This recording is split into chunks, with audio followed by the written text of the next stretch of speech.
Do you remember that saying about family being the safest place in the world? It was a lie, the biggest lie I ever heard. Because right in my own home, in my childhood bedroom with the dolls on the shelf and the drawings on the wall, my brother did things to me that even the devil wouldn't dare, and my father always thought the sun rose and set because of that boy. Even today, at 73, I can still hear that raspy voice saying, "Making up stories again, girl." Like that big belly I had at 14 was just something I imagined. My name is Evelyn Harper, but you can call me Miss Evelyn. I was born in 1951 in Oak Ridge, Tennessee, back when kids, especially little girls, didn't have a voice. We were supposed to be quiet, obedient, and grateful. Today, I'm sitting on the porch of my simple but honest little house on this hot July afternoon. I've decided to share a story I've kept hidden for nearly 6 decades. You know, it's not a pretty tale. It's the kind that makes your stomach turn, makes you want to cover your ears, but it needs to be told because I know there are so many girls out there going through hell just like I did, thinking they're all alone in the world. If you're listening to me, let me know where you're from in the comments. I want to see if my story is spreading far and wide, if folks from all across America are watching. And please, if you can, like the video and subscribe to the channel, because every like, every comment gives me the strength to keep talking about things that too many people want to bury. I remember it like it was yesterday, the first time I realized something was terribly wrong in my family. I must have been about 7, playing house in the yard, when I heard my father yelling at my mother in the kitchen. It wasn't anything new. He always yelled, but this time, it was different.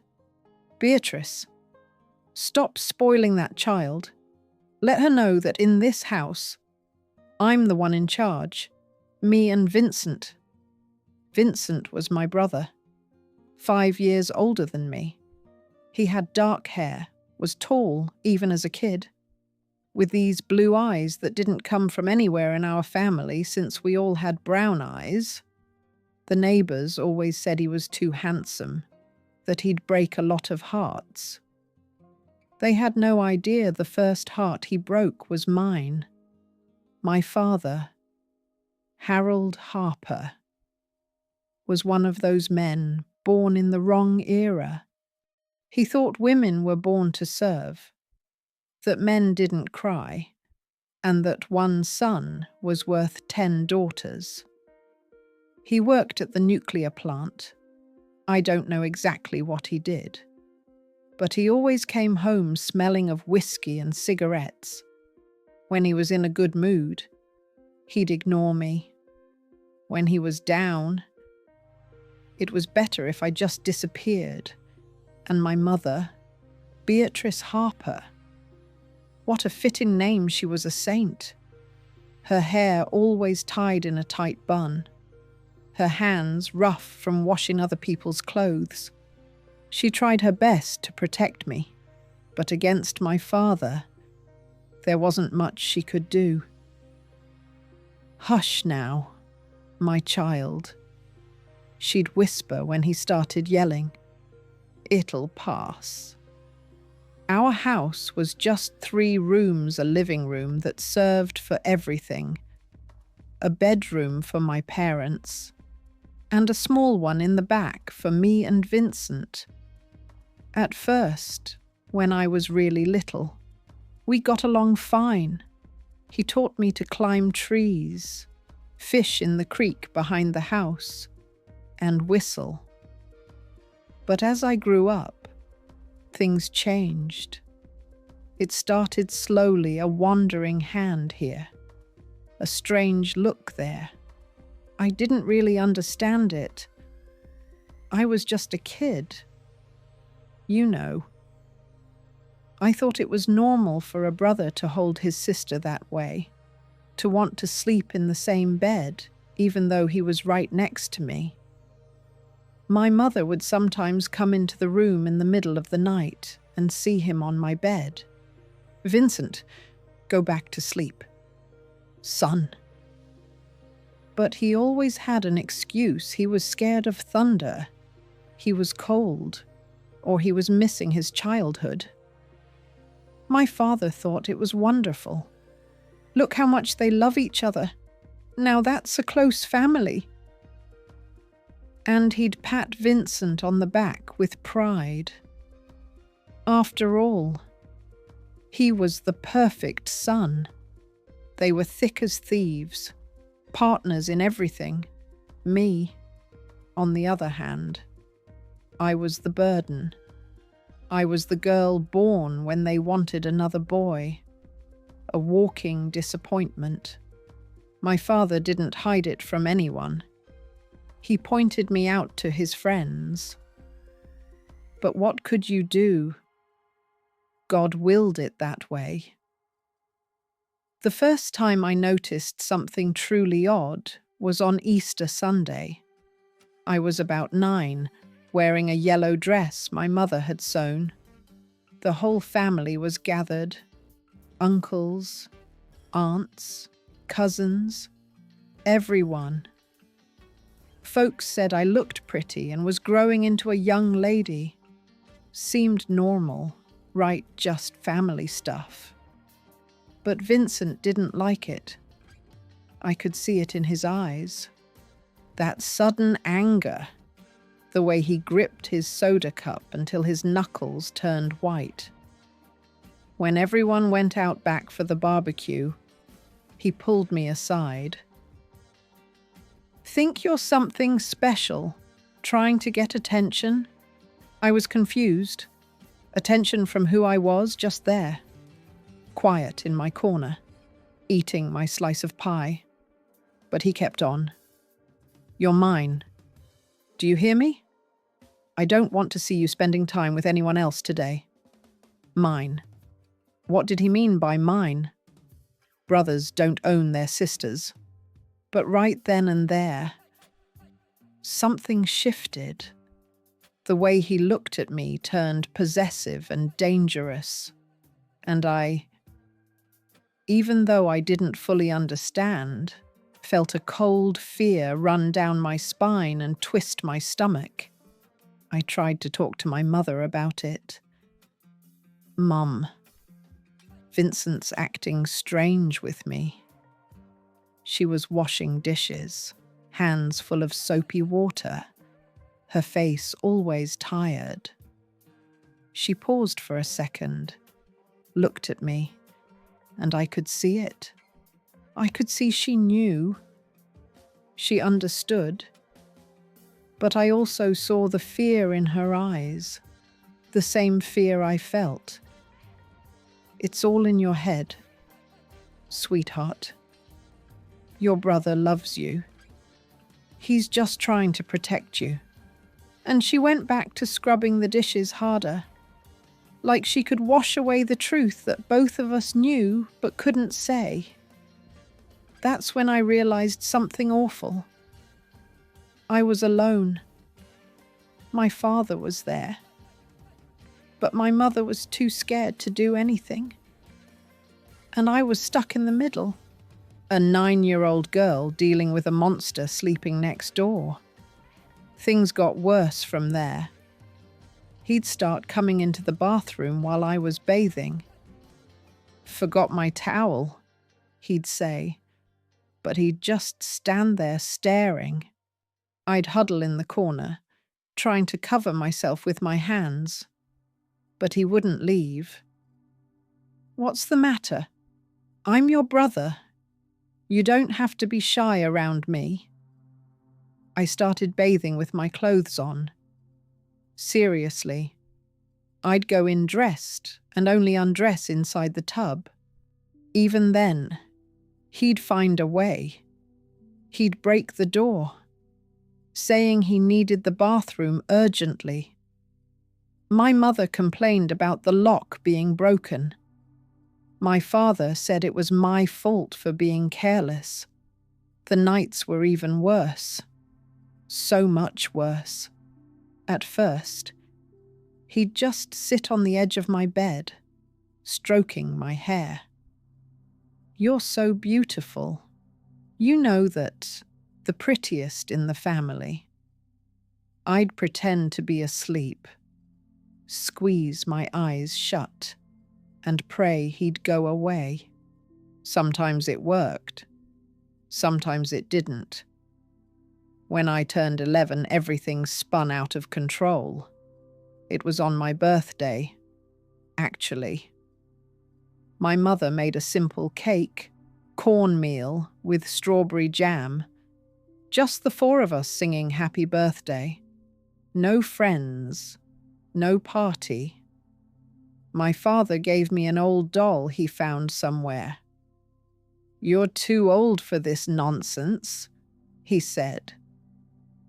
But here, Vincent gave me a cheap plastic necklace, the kind they sell at dollar stores. But he made a big fuss about it for his beautiful little sister, and he hugged me in front of everyone. A hug that lasted too long, held too tight. I felt his hand slide down my back, stopping where it shouldn't. I looked at my mother in desperation. She looked away. That night, he came to my room again. But this time it was different. This time he didn't just stand there. "You're a young lady now," he whispered in my ear. "Time you learned a few things." I was shaking so hard the bed rattled. I tried to scream, but he covered my mouth. "Quiet. If you scream, I'll tell Dad you were messing around with Mike from the grocery store. You know what he'd do to you." I knew. Of course I knew. I'd seen him beat my mother for less. Once.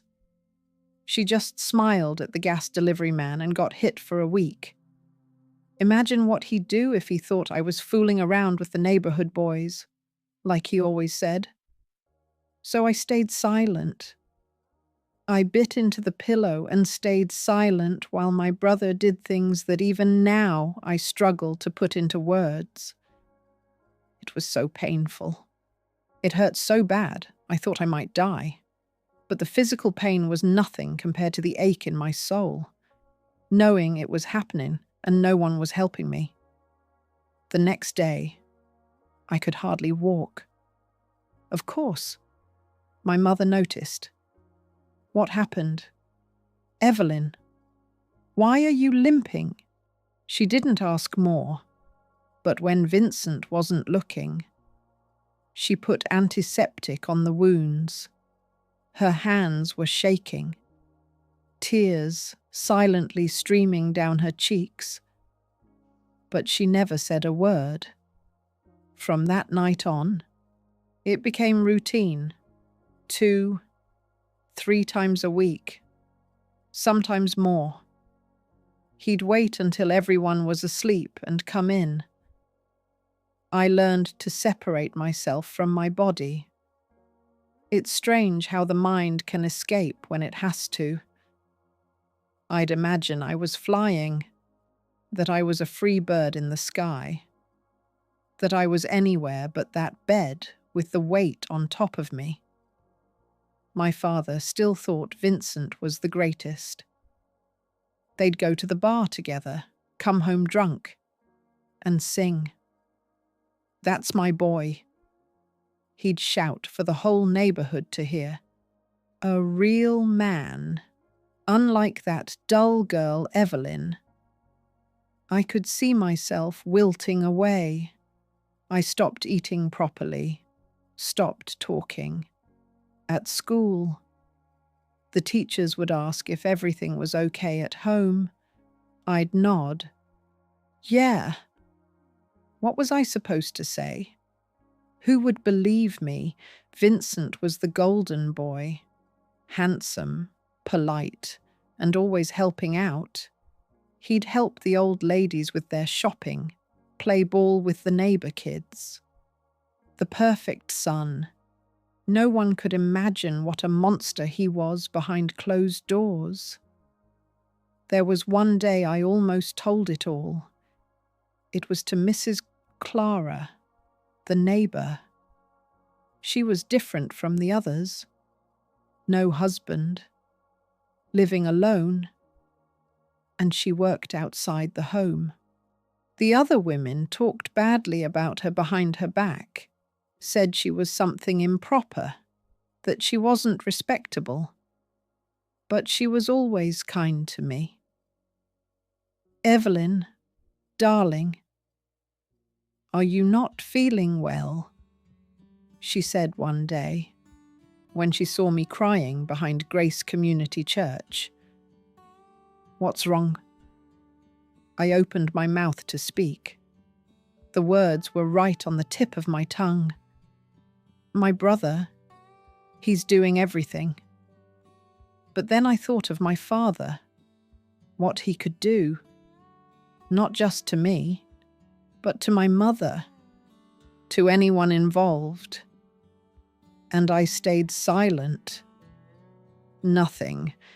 Mrs. Clara, I just had a fight with a friend. I could see it in her eyes, but she didn't push. Years later, after it all happened, she came to me.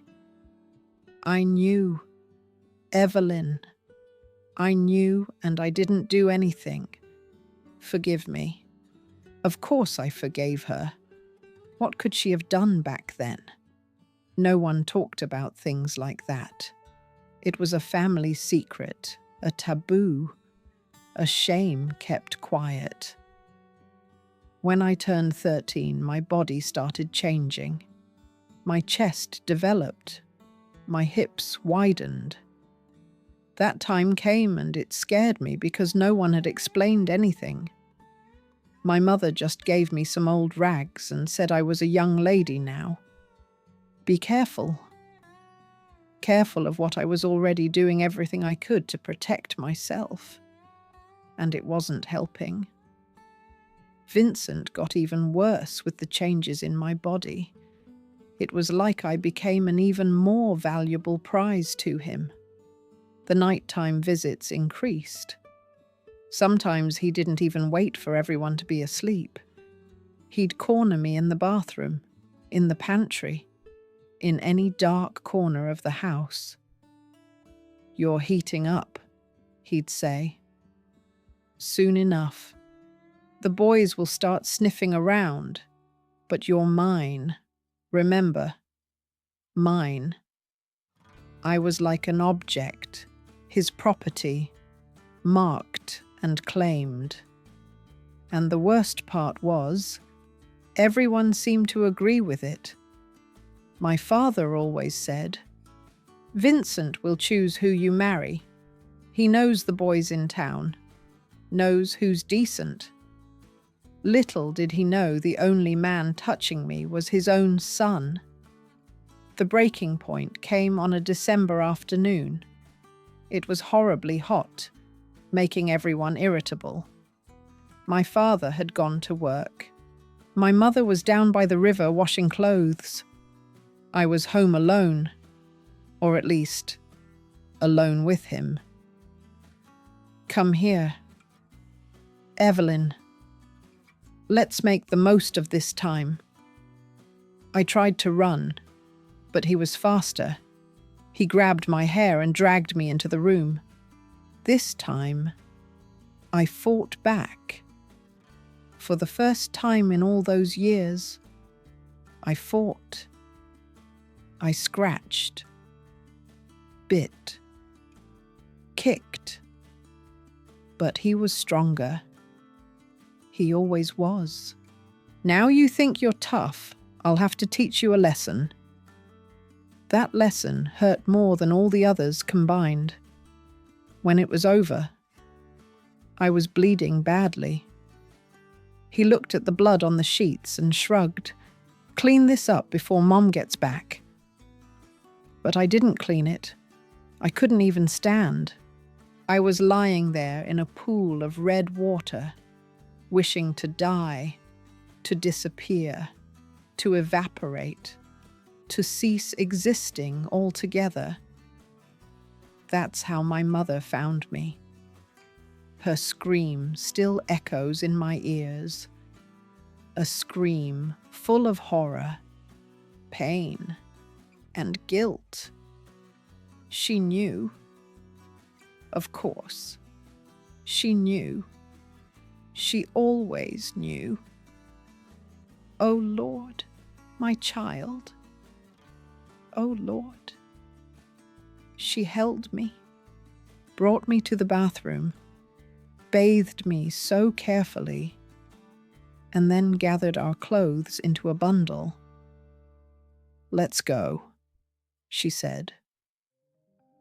"Where to?" "Mother." I didn't know, but we had to get out of there. But we didn't leave. When we reached the door with our bags in hand, my father arrived, still drunk as always.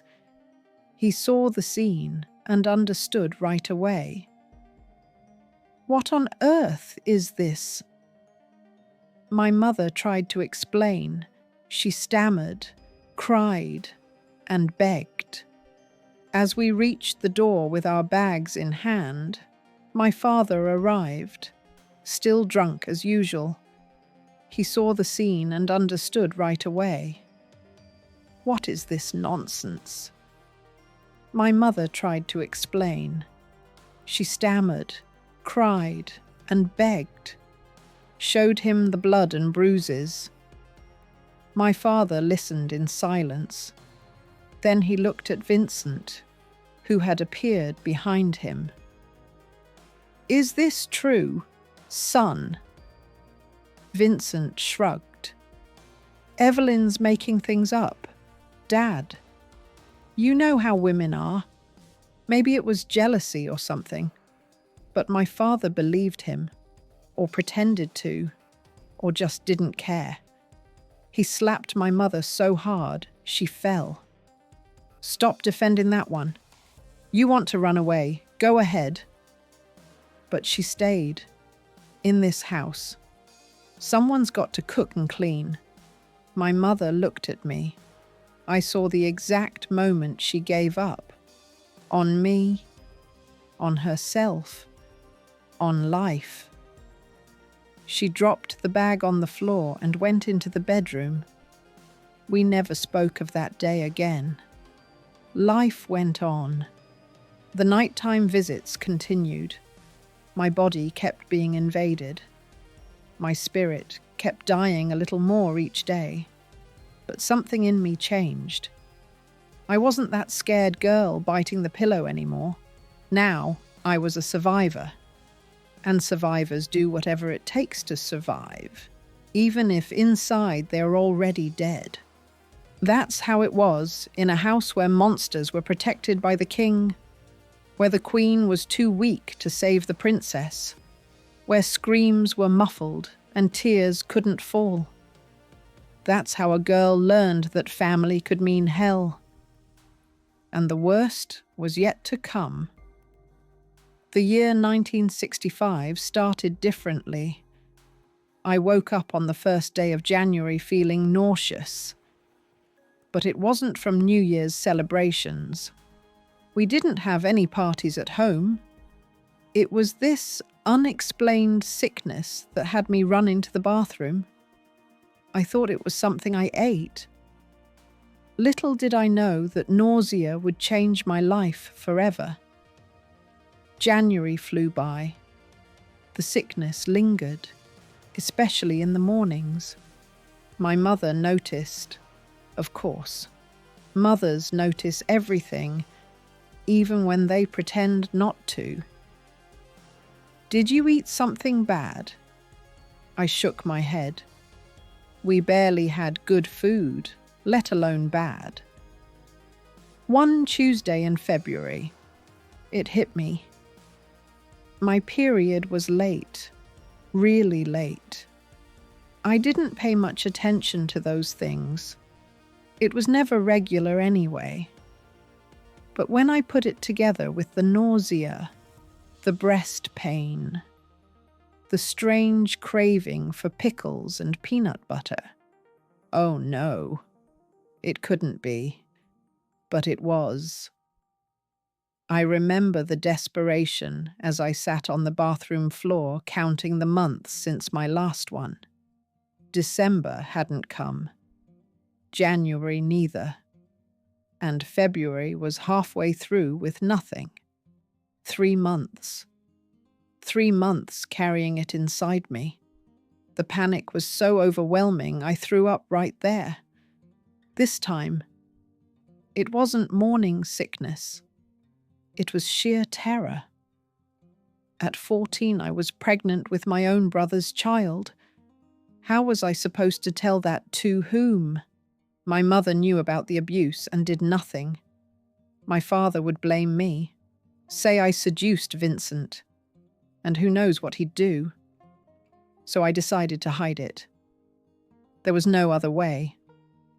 I started wearing the loosest clothes I could find, like my father's shirts and my mother's baggy dresses. I tied rags around my belly, pulling them tight until it hurt. Anything to cover the growing bump. But a pregnant girl's body can't stay hidden for long. Of course. My mother was the first to figure it out. One March morning. She walked in while I was changing. She saw the swollen belly, the full breasts, the stretch marks starting to show. Her face went pale. "Evelyn, is that what I think it is?" I started crying. It was the first time in months I'd really cried. Not the silent tears I'd learned to shed so I wouldn't bother anyone. I cried so hard I couldn't breathe. "Mom, I didn't want this. I swear I didn't." She held me tight, like she hadn't in years. We cried together on that cold floor, 2 women broken by the same tragedy. "We have to tell your father," she said finally. My blood froze. "No." "Mom, for God's sake, he'll kill me." "Then what do you want me to do?" "Evelyn, let's wait a little longer. We can't hide it forever." She was right. By the 4th month, the disguise was getting harder. At 14, it was impossible. But fear overrode reason. "Let's hold on just a bit more." She agreed. Poor thing. She was scared of my father too. But she started taking care of me in secret. She saved scraps of food, made herbal teas to ease the nausea, and rubbed oil on my belly to prevent too many stretch marks. Vincent kept coming in my room. Hard to believe. But he didn't even notice. Men can be so oblivious when they want to be. He'd do what he did and leave, not paying attention to how my body was changing, or that I was groaning not from pleasure. It was never pleasure, just pain, because everything hurt more with the baby growing inside me. April came, and my desperation grew. The belly couldn't be fully hidden anymore. I started wearing shawls all the time, even in the sweltering Tennessee heat. At school, I lied about having a bad back. That's why I was hunched over. The teachers believed it or pretended to, but at home, it was getting tougher. One night in May, Everything fell apart. My father came home drunker than usual. He fought with my mother over the cold dinner, smashed 2 plates, and kicked the dog. Vincent tried to calm him, but even his favorite son couldn't this time. "Where's that one? Evelyn!"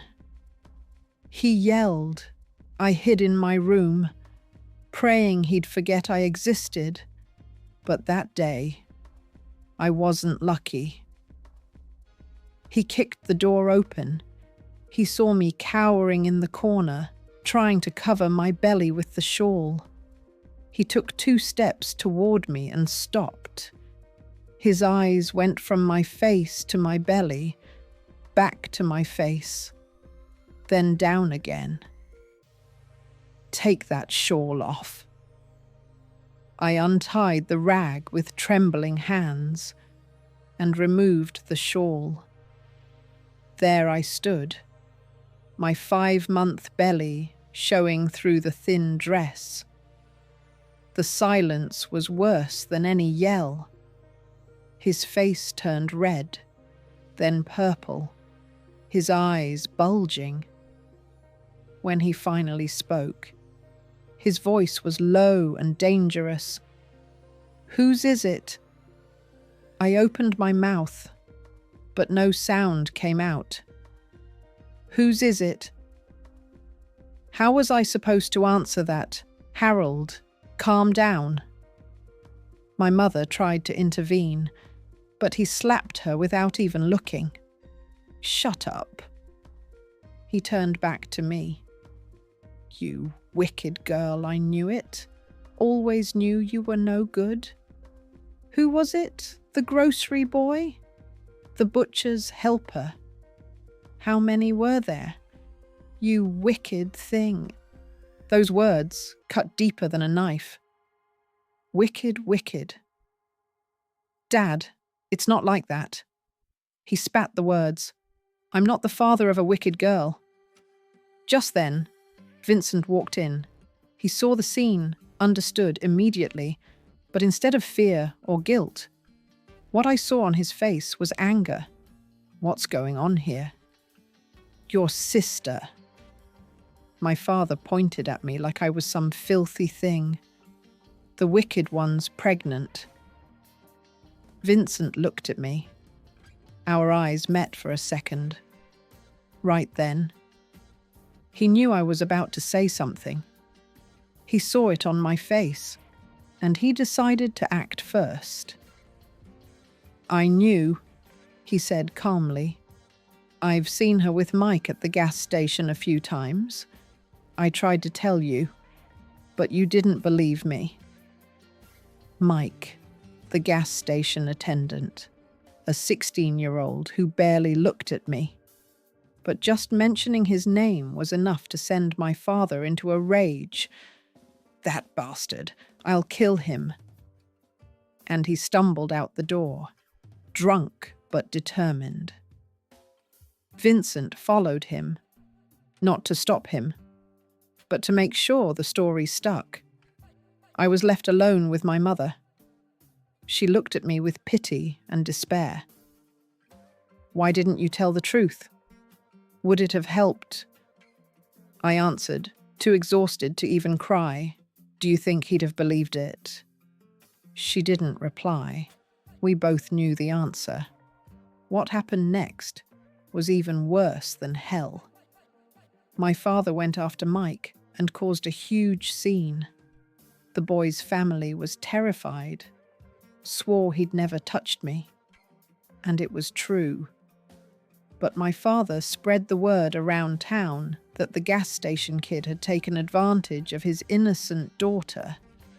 Within 2 weeks, Mike's family moved out of town.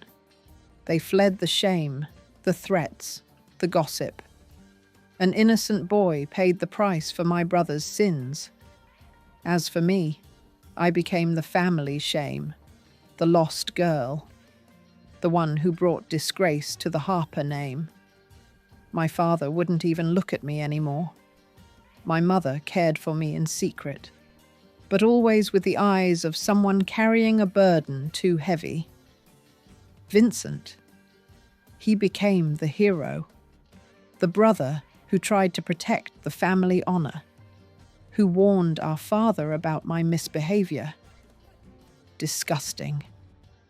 At night, he'd still come to my room sometimes, less than before, since I was now damaged goods, as he put it. But he came, and when he did, he'd whisper in my ear, "This baby's mine." Don't you ever forget that? June passed slowly. July was even worse. My belly grew. The baby moved, and I withered from the inside. I dropped out of school because my father forbade it. I won't be shamed by you anymore. I was locked in the house, like a prisoner carrying another prison within him. My only outing was to Grace Community Church. My father insisted that I go, so that everyone could see my guilt and shame. The women in Grace Community Church whispered, pointed, and shook their heads in disapproval. I sat in the last row. I covered my bulging belly with a shawl and prayed. Not for forgiveness. What forgiveness did I need, if not strength, escape? Miracles by August. When I was 8 months pregnant, I could barely walk. My legs were swollen. My back ached. And the baby felt as heavy as lead. My mother delivered the child at home. She often acted as a midwife in her free time, when she wasn't washing clothes or enduring beatings from my father. She had prepared me for the signs, taught me how to breathe and bear the pain. She said it would be so hard. She said, "You're still so young and small, but we'll manage." It was as if she could share my labor pains with me, as if she could carry the burden of bringing this child, her grandson, into the world. On a September dawn, the pains began. I woke up to a sharp ache in my back. Then came the sharp pain in my belly, fluid running down my legs. My water had broken. I softly called for my mother. She rushed over and assessed the situation. Today was the day. The hours that followed were a haze of pain. I bit down on a piece of cloth to keep from screaming, so I wouldn't wake the men in the house. My mother boiled water, got clean rags ready, and whispered words of encouragement. "Be strong, my dear. Just breathe." Something like that. It's almost over. But it wasn't over yet. The baby was stuck and couldn't turn. My mother was sweating as much as I was. Her skillful hands were trying to position him.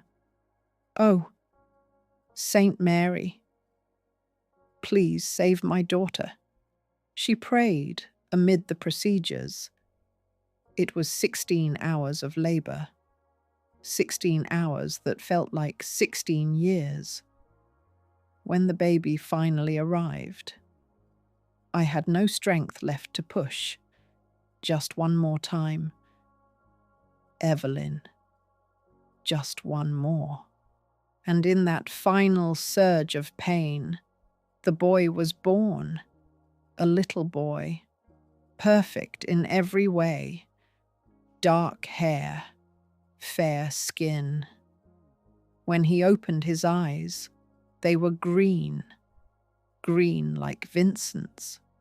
My mother cut the cord, bathed him, and wrapped him up. When she laid him on my chest, I felt something I didn't expect. Pure, fierce, unconditional love. That tiny creature wasn't to blame for anything.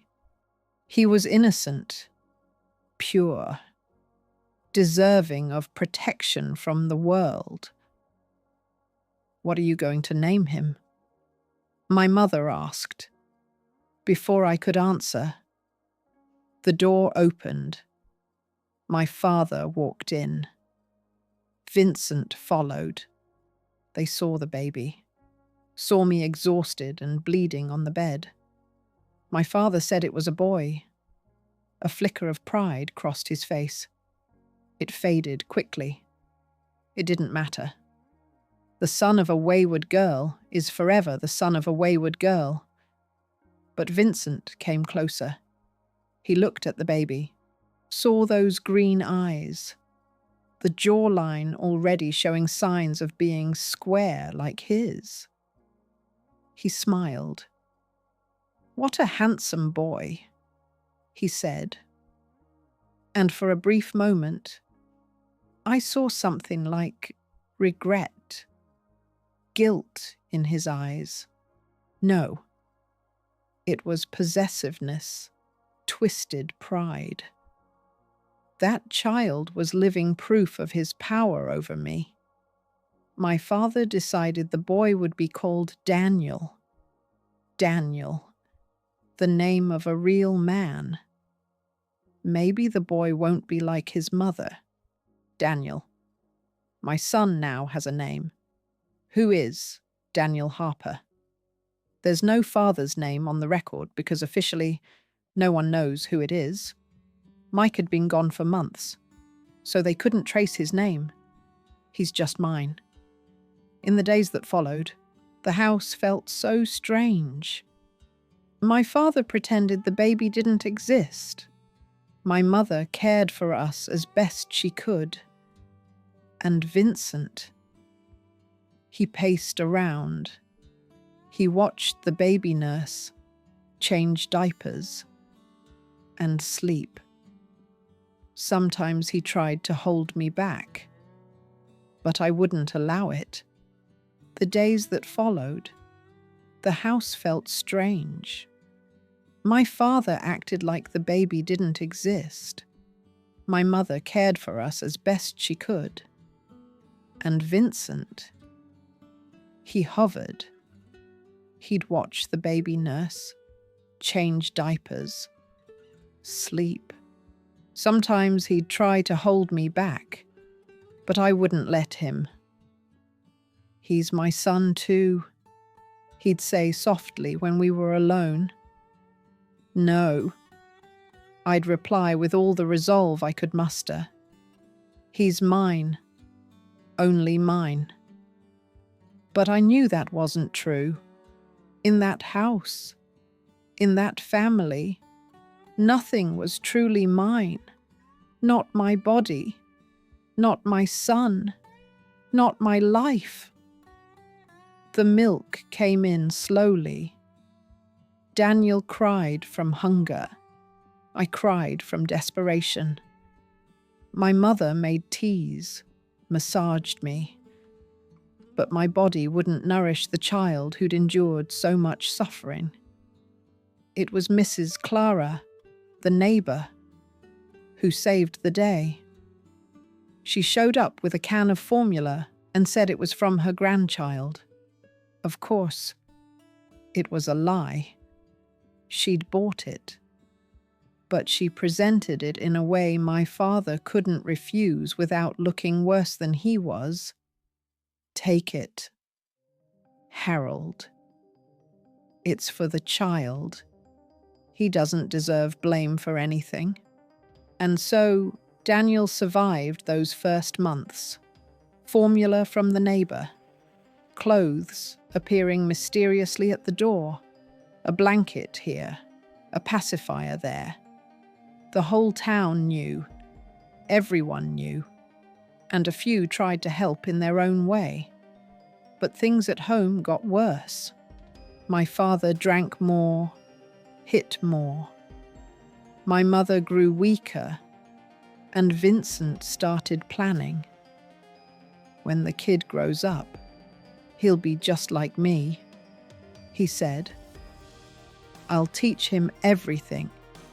He'll be my buddy, my flesh and blood." The horror I felt hearing that was worse than all the violence I'd endured. My son. He wanted to turn my son into another monster like him. No, never. I'd die first. That's when I started planning my escape. A 15-year-old girl with a months-old baby, no money, no place to go. But I had to try. For Daniel. For that innocent child who deserved a chance to be different. To be better. To be free. The question was how to escape from the prison where your jailers slept next door. How to protect a child when you're still a child yourself. How to find salvation when the world has turned its back on you. The answer came in the most unexpected way, and it changed our lives forever. But I'll tell you that later. The escape plan haunted my thoughts day and night. Daniel was 3 months old, taking formula well, sleeping through most of the night. But how does a penniless 15-year-old girl plan to run away with a baby? Where to? With what money? It was December when I mustered the courage for my first attempt. My father had gone to work. Vincent was out playing basketball. My mother was hanging clothes in the backyard. I picked up Daniel, wrapped him in a blanket, put him in a grocery bag with a few of his clothes and a can of formula. I didn't even have a suitcase. I was planning to leave like a vagrant. I reached the gate. My heart pounded so hard I thought it would burst. 1 step on the sidewalk. 2, 3. That's when I heard my father's voice. "Where do you think you're going?" He hadn't left for work. He was hiding, waiting, like he knew I'd try. I turned slowly. Daniel pressed against my chest. I was just taking the baby out for some fresh air. The slap came before I finished speaking. I fell to the sidewalk, shielding Daniel with my body. He started crying. "You lying wretch. Think you're running off with that bastard." He dragged me back home by my hair, locked the door, and took the key. From that day, I was officially a prisoner. I couldn't even go to the backyard without supervision. January 1966 was stifling and hot. Daniel grew, looking more like Vincent every day. Those green eyes, that square jaw. He was both my blessing and my curse. I loved that child more than life itself. But every familiar feature was a reminder of the horror I'd been through. Vincent started paying more attention to the baby. He wanted to hold him, make faces, play. I was repulsed. But I couldn't always stop him. My father encouraged it. "Let your uncle take care of his grandson. It's good to have a man around." A man. If only he knew what kind of man it was. One afternoon, I overheard Vincent talking to a friend. "When the kid grows up, he'll be my sidekick. I'll teach him everything I know. Women, booze, fun. He'll be a real man, not some weakling raised by a woman." I froze. He wasn't just talking about teaching Daniel to play ball or fish. He meant turning my son into another predator, another monster, No, not ever. I'd rather die. I'd rather kill than let that happen. One February night, I tried again. This time, I was smarter. I waited until everyone was in a deep sleep. I took the kitchen knife and quietly pried open the window in my room. I passed Daniel through first, then squeezed myself out.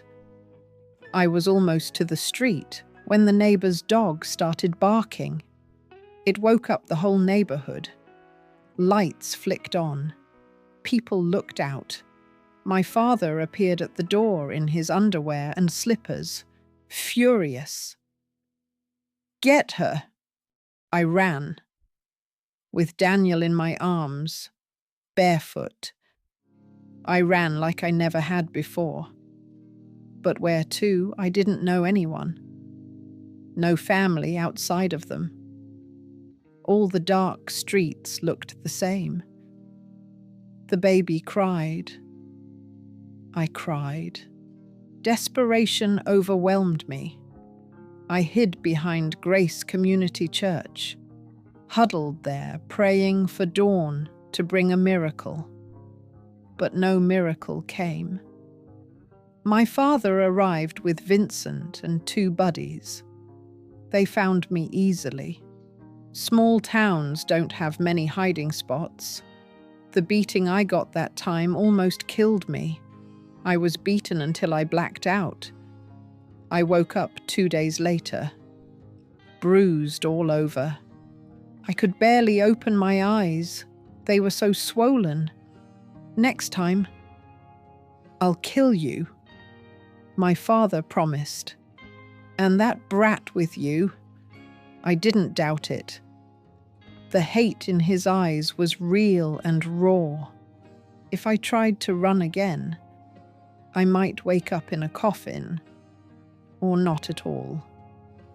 March passed, and April 2nd came. I lived like a ghost in that house. I cared for Daniel and did the chores. I was beaten when I stepped out of line. Vincent still visited me at night when he felt like it. Less than before, since I was damaged. But he came. "You're still mine," he'd say. "No matter how many kids you have." The terror of getting pregnant again consumed me. But what could I do? Locking the door didn't help. He'd break it. Screaming did nothing. I'd just get beaten more. Fighting back was impossible. He was stronger. In May, I met Sylvia, a girl my age who started coming to Grace Community Church. She was from Boston with her family. Her father was a bank employee transferred here, different from everyone in town. She wore pants and swore, smoked in secret. At first, she scared me. Then, she fascinated me. She was everything I wanted to be: free and brave, independent. We started talking after services. She didn't judge me, didn't whisper behind my back like the others. "How old is your son?" she asked one day. 8 months. "And the father?" "No father." She looked at me in a way only another woman could understand. "The question is he worth talking about?" I didn't say, but I think she still got it.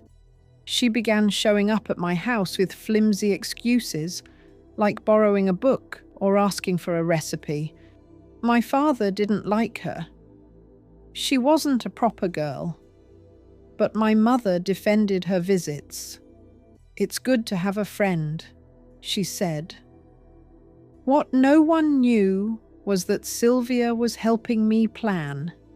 She had connections in Boston, safe houses for women like me, places that took in single mothers without asking questions. "But you need money for the ticket," she explained, "and something to live on until you find a job. Money. Always that damned money. How does a locked-up girl get money?"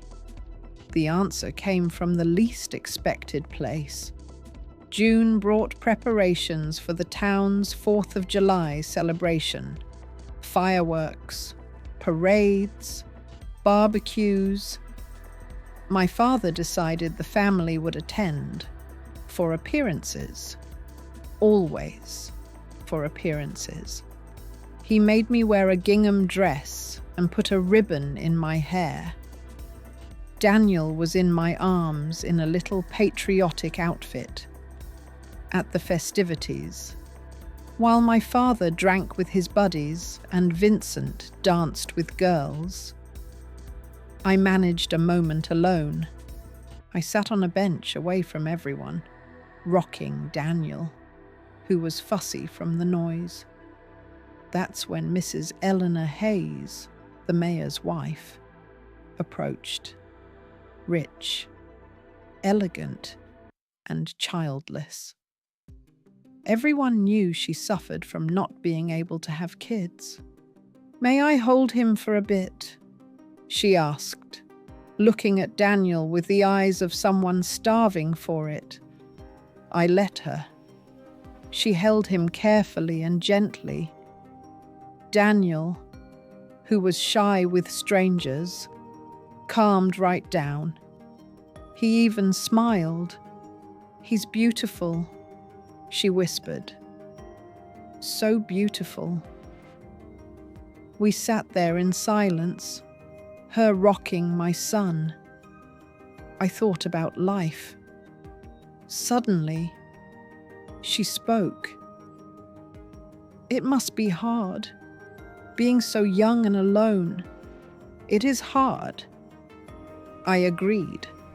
I didn't have the energy to pretend anymore. "If you need help, anything," she said. I looked into her eyes. I saw genuine kindness there, not the fake charity of church ladies. "Mom, are you serious?" "I am serious." And that's how it started. Mrs. Eleanor Hayes began helping me in secret.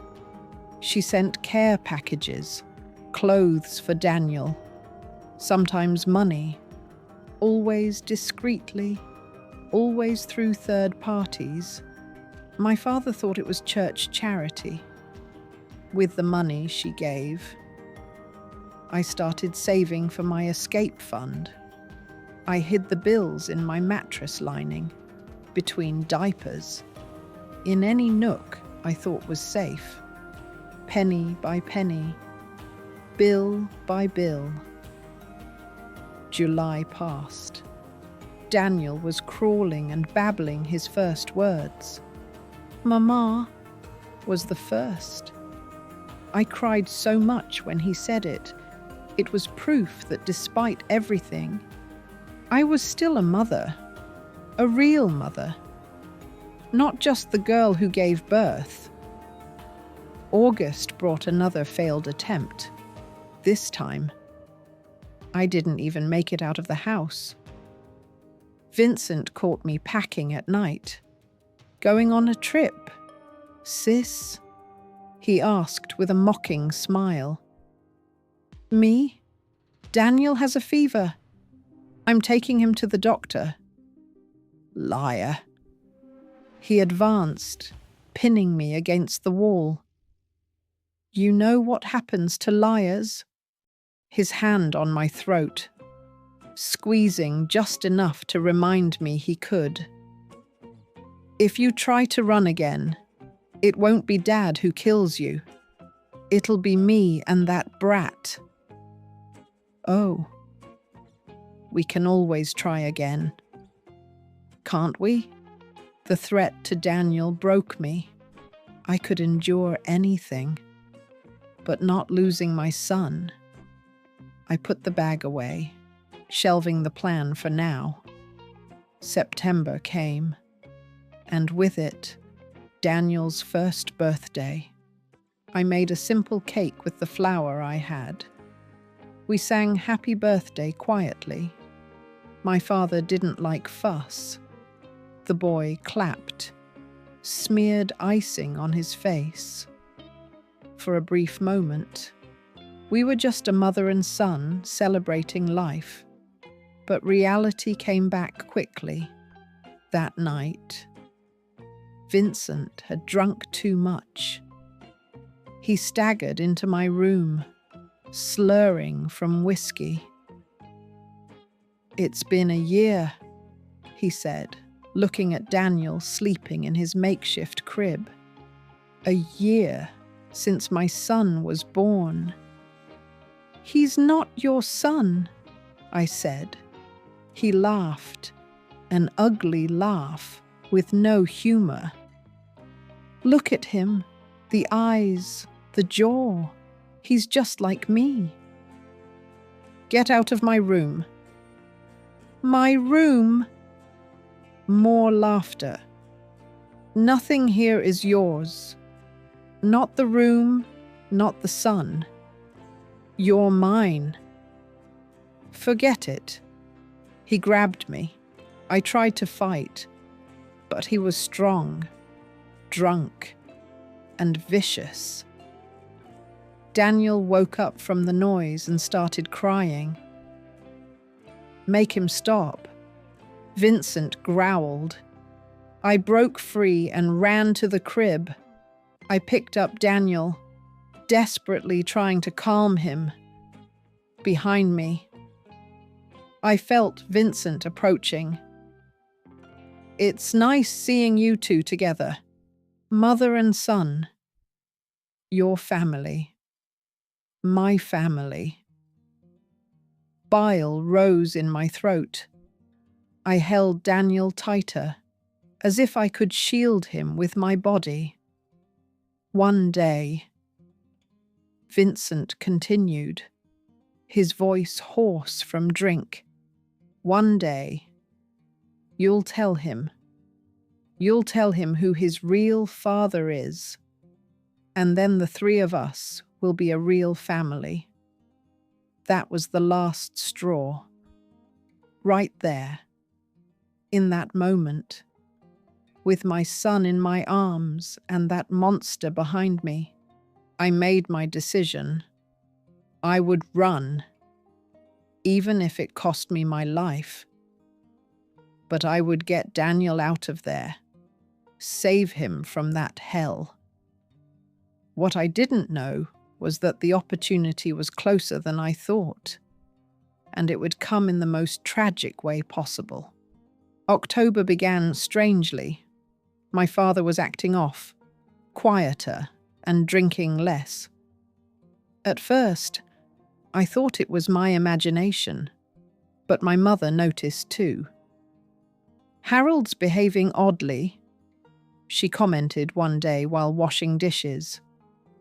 "He doesn't have an appetite. The pharmacist made the diagnosis. It was bad. Nothing could be done. He was gone. My father was dead. The man who had terrorized me my whole life, who had allowed all the abuse, who had called me a whore and a worthless girl. He died right there on the bedroom floor in his pajamas and slippers. I should have felt something, like sadness or relief or anything at all. But I just felt empty, this vast emptiness, as if the burden I'd carried for years suddenly lifted away, and I didn't know how to move forward without it. The funeral service happened that same afternoon in a small, sweltering town. You couldn't wait. The house was packed with people, relatives I'd never met, bar friends, factory co-workers. They all mourned, all pretended that Harold Harper was a good man. They said he was strict but fair. He took care of his family, an honest worker, lies, but the kind of lies everyone wants to believe. Vincent became the man of the house overnight. He accepted condolences, arranged the funeral, made decisions. I saw the pride on his face as he stepped into his father's role, the new head, the new owner. It was at the cemetery, watching the coffin being lowered. I was in shock. My father's death meant something, a chance, maybe the only chance I had. The man who had imprisoned me, who watched my every move, who threatened to kill me if I ran away. He was gone. I looked at Vincent across the grave. He was holding my mother, playing the devoted son. But his eyes met mine, and in that morning light, across the whole sky, he smiled, a small smile. It was discreet, just for me. That smile said it all. Now I was the one in charge. Now he was even more mine than before. But he didn't know. He didn't know that at all. Right in that moment, as I watched the dirt fall on my father's coffin, I was already planning my freedom. Our freedom, mine and Daniel's. My father's death wasn't a tragedy. It was a miracle. The miracle I'd been praying for all along. The first days after the funeral were chaotic. People coming and going, bringing food and condolences. My mother wandered around the house like a lost soul, not knowing what to do without her husband giving orders. Vincent was striding about, acting as the head of the family, handling the inheritance papers, signing documents. But I wasn't wasting any time. While they dealt with the legalities of death, I was planning for life. Sylvia showed up on the third day, not caring about conventions. So, I decided to test my luck. I looked at Daniel playing on the floor. He was 14 months old, taking those wobbly little steps, saying random words. My beautiful, smart little boy deserved so much more than that cursed house. I was clever, but I needed to be even cleverer. When soon, before he took over everything for good, the plan was simple. Wait for the will to be read. Claim my share since I had a right to something as the daughter and disappear. Sylvia had talked to a cousin in New York who rented rooms to young women. Not ideal, but it was a start. The trouble began when the lawyer read the will. Sure enough, my father had a will. And guess what? He left everything to his son. Everything. The house, the land, the savings all for him. My mother and I only had the right to stay there as long as Vincent allowed it. But that wasn't fair. Finally, my mother found the courage to complain. The lawyer just shrugged. The law allows it. Now it was official. He owned everything. Everyone in the house. That night, lying in bed with Daniel asleep beside me, despair hit me hard. Without money, how could I escape? The bus ticket to Boston was so expensive. I needed food for the trip. formula for Daniel, and a place to stay when we got there. That's when I remembered Mrs. Hayes, the mayor's wife. She had said she'd help if I needed it. Was that offer still good the next day? I made up that I needed to go to the pharmacy to get medicine for Daniel. It was a lie, but my mother let me go. She was so lost without her husband that she didn't question it anymore. I ran to the mayor's house, the large villa, the neatly trimmed garden, the high fence. I clapped at the gate, my heart pounding. What if she didn't want to see me? What if she regretted her offer? But she came, as beautiful as ever, in a silk dress with a gentle smile. Evelyn, what a surprise. I heard about your father. My condolences. Thank you. Mrs. Hayes, I need to talk to you. She saw the desperation on my face. Come in, dear. Let's talk. In the luxurious living room, with Daniel on my lap, amazed at the crystal decorations. I told her everything.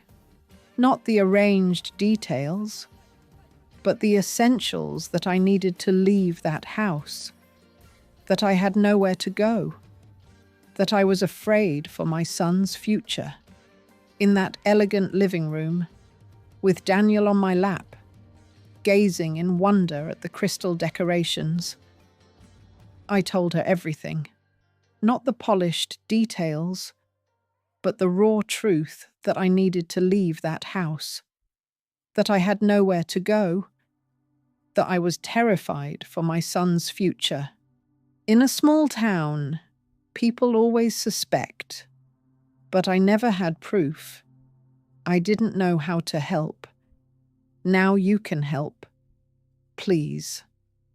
I just need money for a ticket to start over. She thought for a moment. After what felt like forever, she said, I can do better than that. I have a friend in Richmond, Virginia, who runs a boarding house.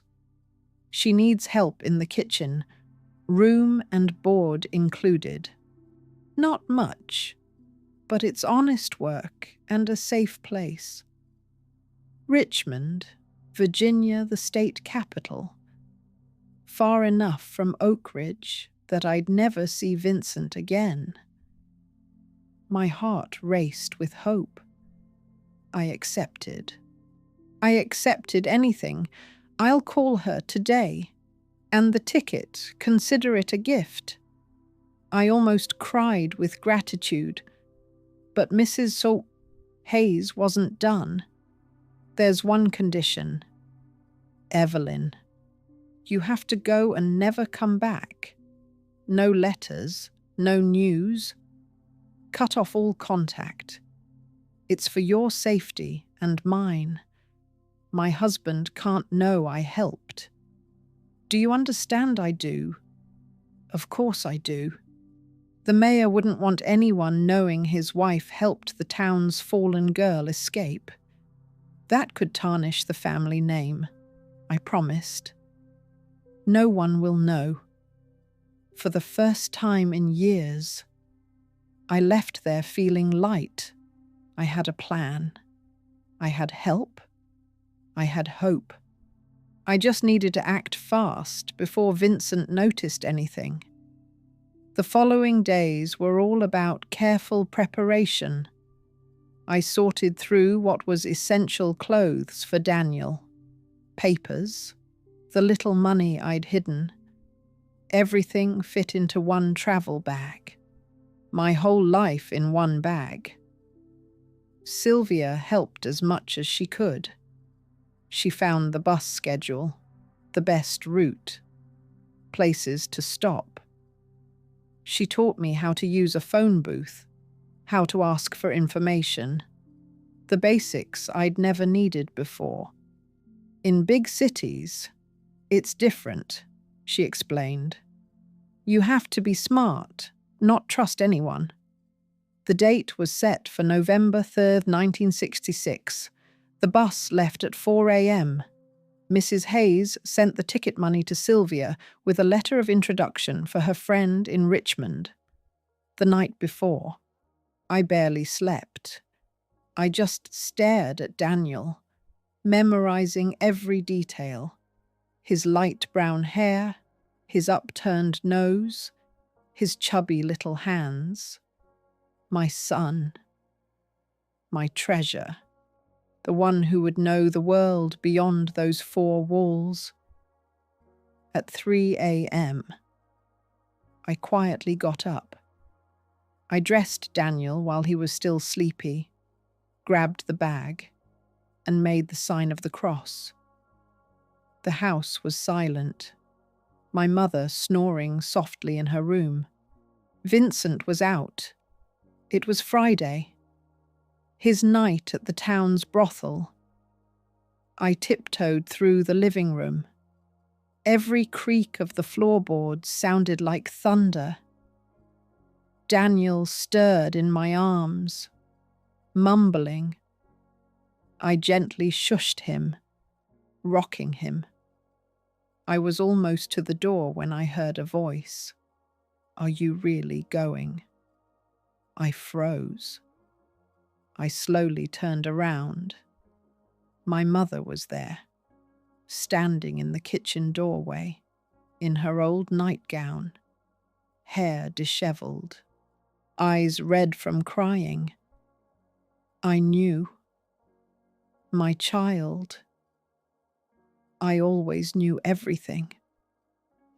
Her voice was a broken whisper, but I never had the courage. Your father. You were so scared. Why didn't you protect me? The question slipped out before I could hold it back. Years of hurt in one sentence. She bowed her head. Because I was weak. Always have been. But you're not. You're strong. Evelyn. Stronger than I ever was. We looked at each other in the dim light. Mother and daughter. Two opposite fates. Go, she finally said. Go and don't look back. Take care of that boy. Give him the life he deserves. I stepped closer, kissed her wrinkled face, smelling of soap and tears. Goodbye, Mother. Goodbye, my daughter. I walked out the door without looking back. The dawn air was cold and biting. Daniel nestled against my chest and fell back asleep. I hurried through the empty streets. Each step took me farther from that house, that life, that nightmare. The bus station was small and dimly lit. Sylvia was there, loyal to the end. I thought you might not come. Your mother, she knows. She always knew. Sylvia nodded. Between women, some things don't need to be said. The bus arrived with a huff, belching black smoke. The driver, an older man with a belly, took my ticket without a glance. Richmond. Right long trip. 18 hours if we don't break down. 18 hours. Almost a whole day away from hell, toward the unknown. But anything was better than staying. I struggled up the steps, balancing Daniel and the bag. The bus was nearly empty, with just a half-dozen passengers dozing, heads bobbing with the road. I chose a seat in the back by the window. I soothed Daniel, who was now awake, looking curiously at everything. Sylvia came to say goodbye. Take care of him and yourself. I will. When you get there, forget this place. Forget everything. Start from scratch. Easier said than done. I know. She squeezed my hand. It's not easy, but it's necessary. You deserve happiness. Evelyn, both of you do. The driver honked. We're leaving. I have a schedule to keep. Sylvia stepped back. She waved from the sidewalk as the bus pulled away. I waved back. Tears in my eyes. The bus picked up speed, leaving behind the familiar little houses, Grace Community Church, where I suffered in silence, the cemetery where my father rotted, the square where I never played. Oak Ridge faded into the darkness, becoming a memory, the past. Daniel pointed out the window, amazed at the lights flashing by. Mama! Look. Yes, my son. We are going far. Very far. He clapped, excited for the adventure, so innocent, so pure. He had no idea we were leaving hell. No idea the monster was sleeping in that house and would wake up in a few hours to find his prey gone. I imagined Vincent's face when he saw the empty room, the rage, the hatred, but maybe even some relief. Now he wouldn't have to share the inheritance or raise his sister's bastard child. Yes, he'd be furious at first, but then he'd find another victim. Men like him always do. The town was full of weak girls, passive fathers, submissive mothers. But I wasn't one of them anymore. The road stretched ahead, a ribbon of asphalt cutting through the fields. The sun began to rise, painting the sky in pink and orange. Daniel slept on my lap, his breathing soft. His little hand clutched my shirt. 18 hours. 18 hours to leave Evelyn Harper behind and become someone else. Someone without a past. Without trauma. Without fear. Someone who could start anew. I leaned my head against the window, watching the scenery change. Sparse fields.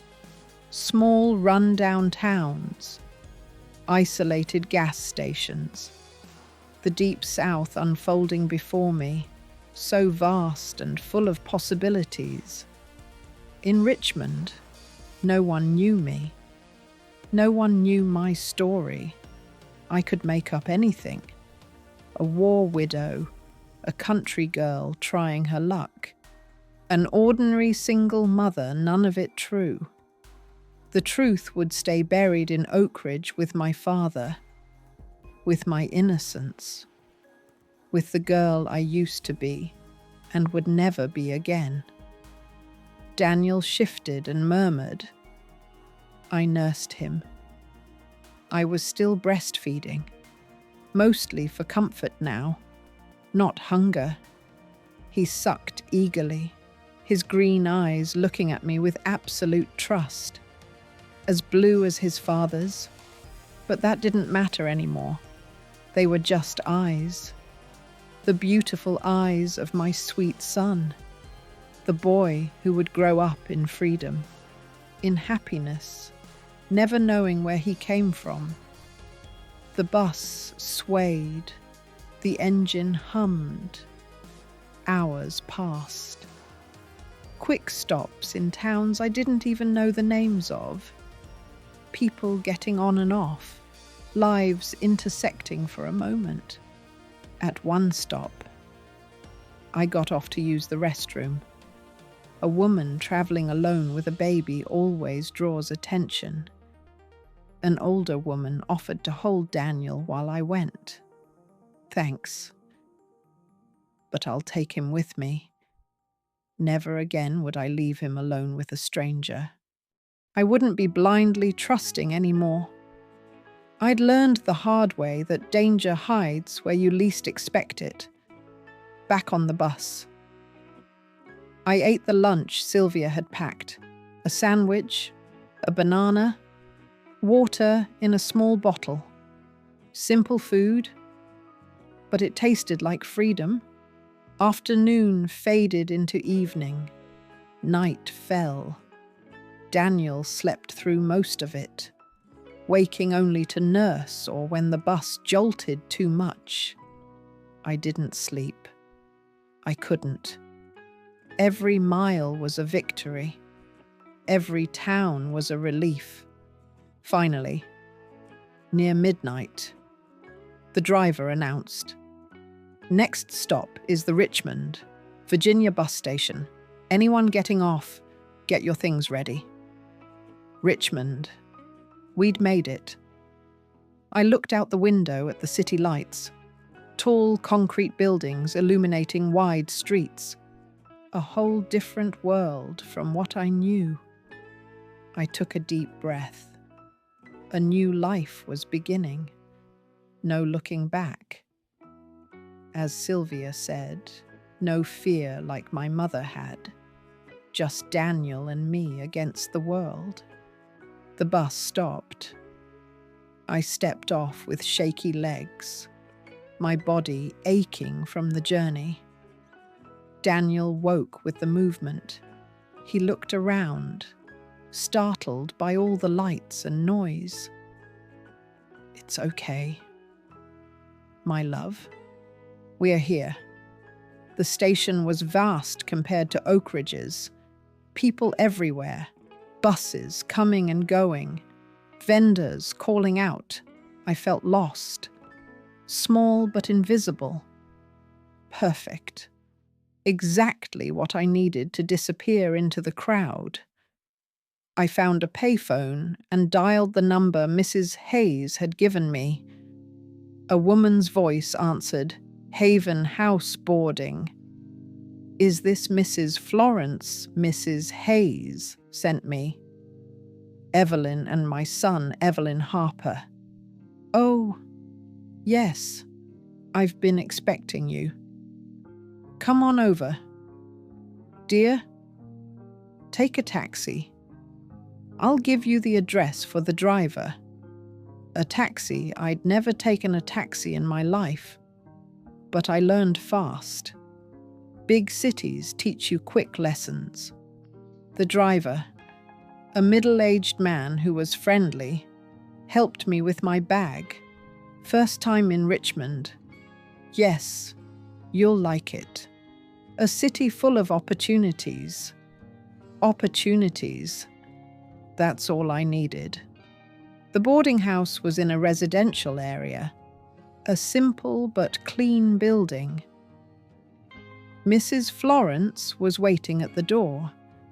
A woman around 50 with greying hair tied back, wearing a checkered apron. "You must be exhausted. Come in. I've got your room ready." The room was small, but had everything we needed. A single bed, a makeshift crib for Daniel, a wardrobe, a mirror. Luxurious compared to what I knew. The kitchen was downstairs. "You'll start tomorrow." "Okay, I can do this?" "Of course you can. Great. Meals are served 3 times a day. Breakfast at 6 € lunch at noon. Dinner at 7 € paid weekly, plus room and board." I nodded along. I'd do whatever it took. That first night in Richmond, lying on that unfamiliar bed with Daniel sleeping soundly in his crib beside me, I finally let myself cry. I cried for relief, for fear, for hope, for all I'd been through and all I was about to face. Outside, the city slept, organized and modern, full of promises. A place where no one knew me, where my past didn't exist, where I could be anyone. I chose to be Evelyn Smith, a common name with no history, a young widow, husband lost in a work accident, one of thousands migrating to the capital every day for a better life. And in a way, it was true. I was migrating. I was searching for a better life, but not because of a lost husband. The past stayed in Oak Ridge. The future started right there, in that cramped room, in that strange city, with my son in my arms and freedom within reach. It wasn't easy, but it was ours, and that was enough. Richmond was my salvation and my challenge. The first months at Mrs. Chill Florence's boarding house were tough, but in a different way. Not the terror of before, the hardship of honest work, of heavy routines, but free ones. I woke at 5 a.m., left Daniel sleeping while Mrs. Florence watched him, and headed to the kitchen. Breakfast for 15 guests was no joke. Toast, scrambled eggs, fresh coffee. Then I'd clean up, prepare lunch, beans, rice, meat. Clean up again and get dinner ready. In between, I'd run to feed Daniel, change him, care for him.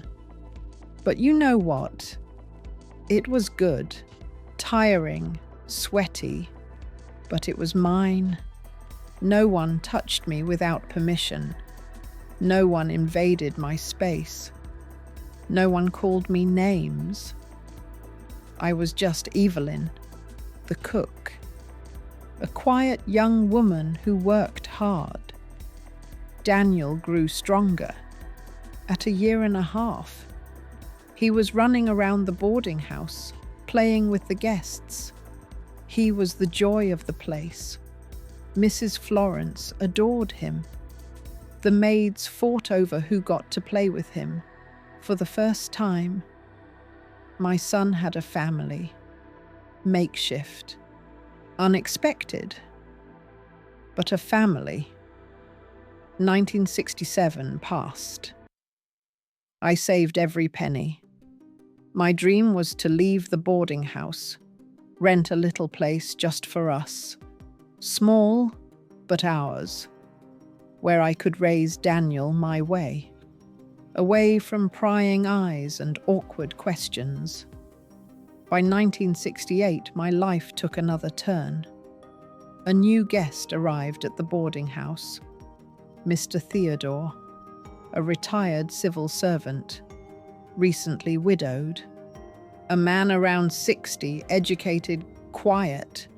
He stayed for weeks, then left, then returned. He noticed Daniel. Hard not to. A 2-year-old boy. Smart. Chatty. With those captivating green eyes. He started bringing small gifts. A toy car here. A little book there. I thanked him, but kept my distance. Men who seemed too kind always made me wary. But Mr. Theodore was different. He didn't try anything. He just talked, told stories, played with Daniel, slowly. I lowered my guard. He told me about his late wife who died of cancer, about his children living far away, about the loneliness weighing on him. "You remind me of my daughter," he said one day. The same strength, the same determination, One afternoon, Daniel fell while playing and scraped his knee.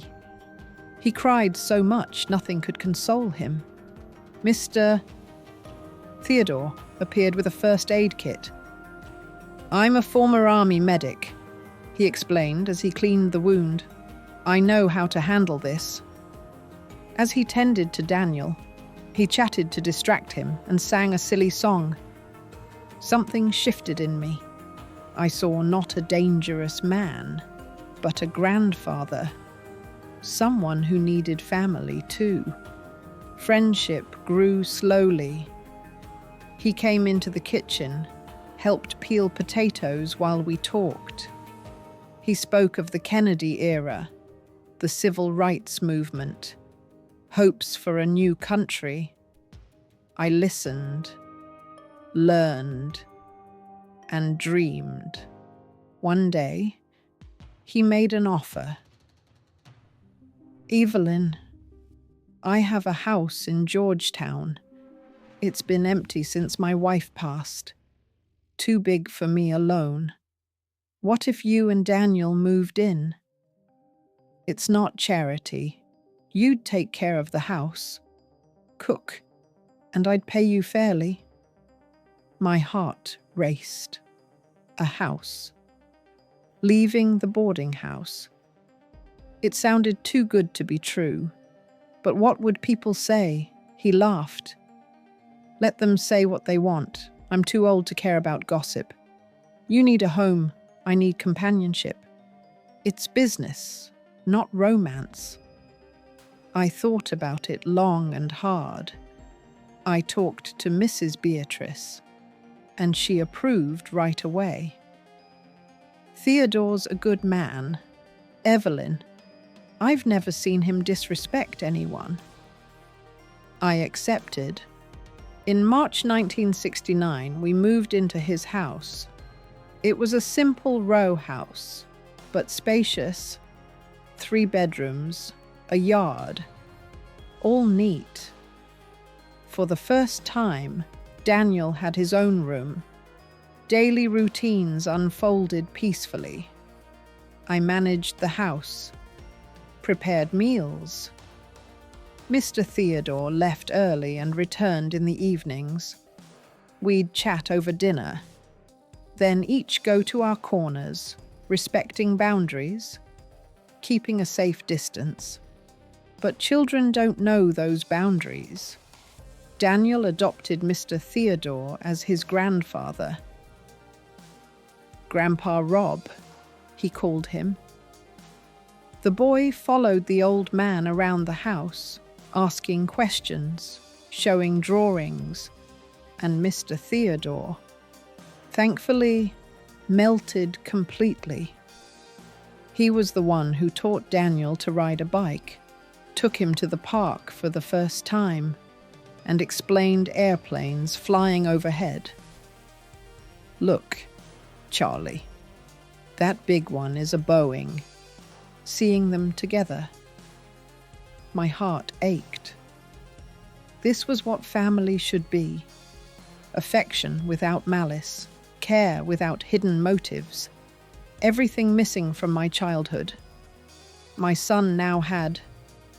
1970 brought changes. Mr. Theodore fell ill. Heart problems. I started caring for him more closely. Medications on time, special diets, forced rest. He complained but complied. He joked that I was worse than a sergeant. It's for your own good. I know. That's why I put up with it. One afternoon at the hospital, after a bad scare, he took my hand. "Evelyn, I need to ask you something. Don't say if something happens to me. Listen, if something happens, I want you to keep the house. You and Daniel, I've arranged the papers." I protested. Too much. I couldn't accept it. But he insisted. "I have no one. Evelyn, The kids barely call. You and Daniel are my family now. Let me take care of you like you take care of me. I cried for the first time in years, not for the money or the house, but for the gesture, for being seen as a person, not an object, someone who wanted to protect me, not use me. Mr. Theodore recovered, but he was frailer. I started sleeping in the room next to his in case he needed anything. Daniel slept between us. In my room when he was scared. In his when he wanted stories. In 1971, I enrolled Daniel in kindergarten, 5 years old. As smart as could be, in his blue uniform, little backpack, gap-toothed smile, my pride, my miracle. "Mama, why don't I have a dad?" he asked one day, out of the blue. I froze. I knew the question would come, but I wasn't prepared. "Your dad passed away, son, when you were just a baby." "How did he die in a work accident? Was he kind?" I took a deep breath. He was a good man. But some lies are necessary. Some truths kill. Daniel accepted the explanation for now, but I knew someday I'd have to tell more, make up details, create memories, anything but the truth. 1972 brought the presidential election. The whole country stopped to watch. Mr. Theodore bought a new color TV.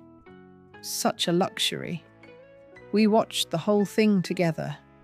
Me, him, Daniel, and some neighbors. When Nixon was re-elected, Daniel painted his face red, white, and blue. Ran down the street with the other kids. Normal, joyful, free.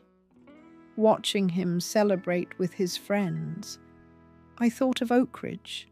Was it still there? Was Vincent still alive? Was my mother? I pushed those thoughts away. That life was dead. Now I was someone else. Evelyn Smith, the cook, the single mother, a Richmond resident. The past didn't exist. But sometimes in sleepless dawns, it crept back. In nightmares where Vincent found me, where he took Daniel from me, where it all started again. I'd wake up in a cold sweat, run to Daniel's room, check if he was there, safe, sleeping peacefully. In 1973, Daniel turned 7. Mr. Theodore threw a party with cake, balloons, kids from the neighborhood. I took photos with the camera he gave me, moments of unexpected happiness. That year, something changed between Mr. Theodore and me. Not romance. I didn't want that. And he didn't try. It was something deeper, true partnership. Family built day by day through mutual care, in undemanding affection. He grew weaker that winter. More hospital stays. I split my time between the hospital and home, between caring for him and Daniel. The neighbors helped. The teachers understood. A support network I'd never had before. One night at the hospital, he was too weak to speak loudly. He whispered, "Evelyn." You're the daughter I always wanted. Daniel, the grandson I never had. Thank you. Thank you, I replied, holding his hand, for everything. He passed away in September. He went peacefully, in his sleep, as he deserved. The funeral was simple. His sons showed up, 2 men in suits with unfriendly faces. They questioned everything. Who was I? What was I doing there? Why did their father leave the house to me? I was his housekeeper. I explained. A housekeeper living in the house and inheriting everything. The implication was clear. They thought I was a gold digger, a fraud. I let them talk. I owed no one explanations. The lawyer handled it all. The papers were in order. Mr. Theodore's wishes were honored. The house was legally mine and Daniel's. His sons left grumbling, promising to contest it. They never did. 1974 started differently. For the first time in my life, I had something of my own. A house, stability, a future. Daniel was growing up healthy, doing well in school. I found a job at a nearby diner. I needed to work to make ends meet. But the nights were hard. Without Mr. Theodore, the house felt too big, too empty. Daniel missed his substitute grandfather. I missed the company. That's when I met Mrs. Loretta, the neighbor next door. A tough New Orleans woman, a respected voodoo priestess. She saw my suffering and offered help. Girl, you're carrying something heavy. I can see it in your eyes. Want to talk? At first, I refused. Then, on a sleepless night, I knocked on her door. We drank coffee and talked. I didn't tell her everything. I never tell everything. But I shared the loneliness, the fears, the nightmares. She listened, nodded, and understood. Everyone has ghosts, child. The trick is not letting them control you. We became friends. She watched Daniel when I worked late. I helped her with her spiritual gatherings, community events, and found bonds I'd never had in Oak Ridge. Daniel loved her stories of saints, legends, and myths. He learned about culture, religion, and respecting differences. He became open and generous. That boy will go far, Mrs. Loretta prophesied. He's got his own light. I hoped it was true, for him to go far from any shadows of the past, from any traces of the violence that made him. In 1975, Daniel turned 9, a curious boy on the brink of his teens, questioning everything. The questions about his father returned, more complex. What did he do for work? Building. He helped build Richmond. Why are there no pictures of him?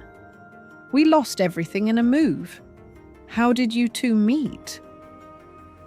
Each question was a new lie. Each lie another brick in the wall, protecting him from the truth. I started writing at night, after Daniel slept. I'd write down memories not to publish, God forbid, but to organize, to make sure I never forgot, even if I wanted to. Oak Ridge, Vincent, the basement, the escape, all there in crooked letters. A journal hidden in the back of a drawer. Someday, I thought, when I'm gone, someone will find it, read it, and understand. But not Daniel. Never Daniel. 1976 marked true adolescence. His voice changed. Acne appeared. Crushes on girls, normal, healthy. Everything adolescence should be. But those damn blue eyes, every year, they looked more like Vincent's, sometimes in a certain angle, in a certain expression. I saw the monster in my angel. I took a deep breath. Remember, genetics isn't destiny. Nurture wins over nature. My son was good, and he would stay good, no matter the blood in his veins. In 1977, high school graduation, Daniel in his cap and gown, diploma in hand, proud smile. I sat in the stands, crying quietly. My son had become a man, a good man. The years flew by, and I cherished every moment as if it were the last. In 1978, Daniel was preparing for college entrance exams. Mama, I want to study engineering, like Dad. Dad, the ghost he idolized, the hero who never existed. You'll do it, son. You'll achieve all your dreams, yours, mine, and your imaginary father's. 1978 brought study nights, books spread across the table, tension in the air. Daniel made me more nervous than he was. When the results came, accepted to Georgetown University for civil engineering, it was an explosion of joy. Street parties. Mrs. Loretta made her special jambalaya. Neighbors brought drinks. Music until late. Daniel hugged me, laughing, celebrating. We did it, Mama. I thought, despite everything, we did it. College was expensive. No one warned about that. Books, supplies, transportation. I took on 2 jobs. Diner by day, cleaning by night, exhausting, but necessary for his future. 1979 brought news. Daniel in his 2nd year, dating a classmate, interning, becoming the man his father never was honest, hard-working, thoughtful. One day, he brought home his girlfriend, Natalie, a fellow student, a decent girl, smart, pretty, from a traditional Richmond family. Mama, this is the woman of my life. I smiled. He was 19 and already knew. Young love, but real love. 1980 was graduation year. My son, an engineer. Tears of pride, heart bursting. Him on stage receiving his diploma. Searching for my face in the crowd. Graduation party. Natalie's family there. Doctor father, teacher, lawyer mother, siblings all good. Educated people, treating me well despite everything. The single mother, the housekeeper, the nobody. Mrs. Smith, you've raised a wonderful man. Natalie's mother said he was born good. I replied, lie truth, Both, born from violence but chose love. A miracle I nurtured with blood, sweat, and silence. 1981 brought a wedding. Veil and flowers, full grace community church, wedding march. Daniel in his suit, Natalie in white, me as the maid of honor. The only family on the groom's side. "Where's your family, Mrs. Smith?" They asked. I have none. They're all gone. Another half-truth, at least dead to me. The priest spoke of union, family, Christian love. I thought of Oak Ridge, of the forced marriage, the horrors disguised as sacrament. I compared it to this two young people choosing each other, loving, respecting. The difference between hell and heaven. 1982 was a blessing. First grandchild, a daughter, Abigail Clare, beautiful, healthy, fussy. Daniel, goofy with fatherhood. Natalie radiant. I became a grandmother at 51. I held that tiny soul in my arms. Perfect. Innocent. My real granddaughter. A real family. No secrets. No shadows. No fear. "She looks just like you," someone commented. I looked closely. Dark hair. Upturned nose. No blue eyes, thank God. Nothing to remind me of him. 1984 brought the second grandchild, Samuel Theodore, in memory of Mr. Theodore, a smiling, calm boy. Daniel built his own house, stable life, happy family. Everything I dreamed of, more than I deserved. Sometimes at family gatherings, I look around, the table full of people.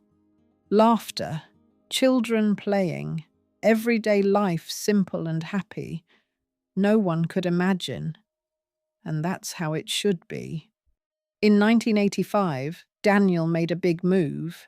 He started his own company, small but promising. Government contracts, important projects. His name respected in the field. "Mama, I want you to stop working. Let me take care of you now." At first, I protested. Independence was my safety, but he insisted. Natalie supported it. Finally, I deserved rest. I retired after a lifetime of work as a grandmother, picking up grandkids from school, baking carrot cake, telling bedtime stories with fairies and princes. Happy endings. No real monsters, no dark basements, no desperate escapes. 1986 marked our move to a bigger house, yard, pool, rooms for each child. Daniel insisted I live with them. "You're the family pillar. Mama, your place is with us. My place." After so many places of none, I finally had one.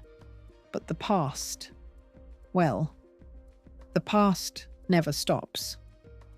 On a sleepless night that year, I turned on the TV, watched the news with stories from across the country, and suddenly, a report.